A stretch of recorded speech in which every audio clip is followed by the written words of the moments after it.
Search and rescue sa gumuhong ginagawang gusali sa Angeles City itinigil na at ginawa ng retrieval and clearing operations.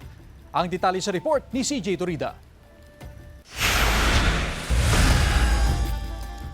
Retrieval operations na ang pinaiiral ng mga otoridad sa gumuhong gusali sa Angeles City. Nagdesisyon ang Unified Command System kagabi na itigil na ang search and rescue operations dahil wala na raw indikasyon na may signs of life. Sa tala ng PNP Command Post, 4 ang kumpirmadong nasawi, 27 ang na-rescue.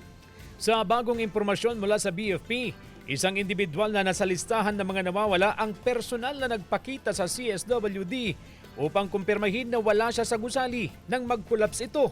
Kaya ibinaba sa 16 ang bilang ng mga hinahanap pa. Kung titingnan nyo po, ang pagbaling po ng building is papunta po dito sa Sector 3. Sector 3 and 4, gumanon po siya. So may tendency po doon sa Sector 1, may mga possible openings pero ayun po yung sinecheck natin kung paano tayo makapush through. Pero ang pamilya ng mga biktimang hindi pa rin natatagpuan, masama raw ang loob. Napagabagal daw ng aksyon ng mga rescuer, kaya hanggang ngayon hindi pa nadaragdagan ang bilang ng mga natagpo ang biktima.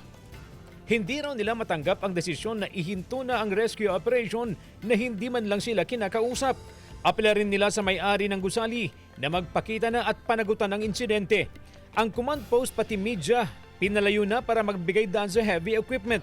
Kasali rin sa retrieval operations ang DPWH para bantayan ang structural safety sa paligid ng mga retrieval team. CJ Torida, One North, Central Luzon.